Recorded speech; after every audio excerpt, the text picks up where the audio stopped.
Welcome to part two, and these are some of the things that I'd like to address, misconceptions and things that I've heard people talk about in this interesting live.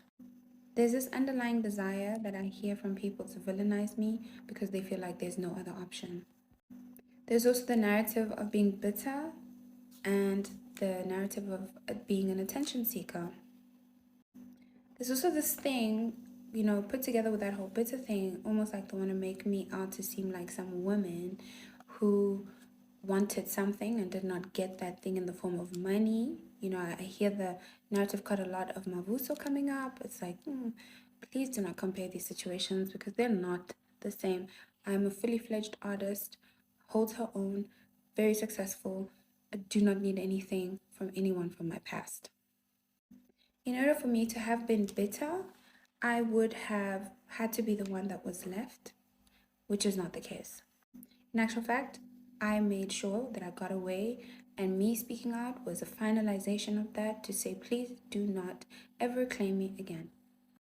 The attention seeking part seems to come from the idea that I just came to social media unprovoked and just shared my personal life with people.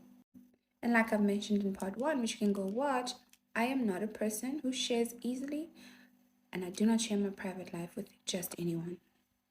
Now you ask yourself, when did this whole thing start and how did it start? If you are curious, here are the answers that you probably seek. So chronologically, around the 5th or 6th of April, there were pictures that person had posted on his social media, which were the images that are constantly used where we're wearing white clothes with a white background. Those pictures alluded obviously to a romantic relationship that was ongoing, and that was not the case.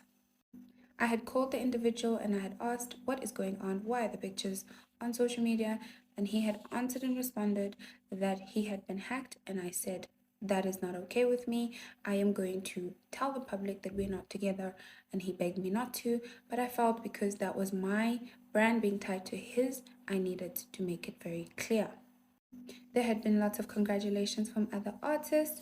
There had also been a lot of comments from people who were saying, oh my gosh, we did not know, this is so great. So for me, it was imperative that I quickly squash those things by giving a blanket period of time with which we had been involved. Something that is important to note is that between that period and 6 months down the line, there were a lot of things that happened. However, the thing of importance was the concert that happened, with which I was called by a friend of mine to tell me that I was trending.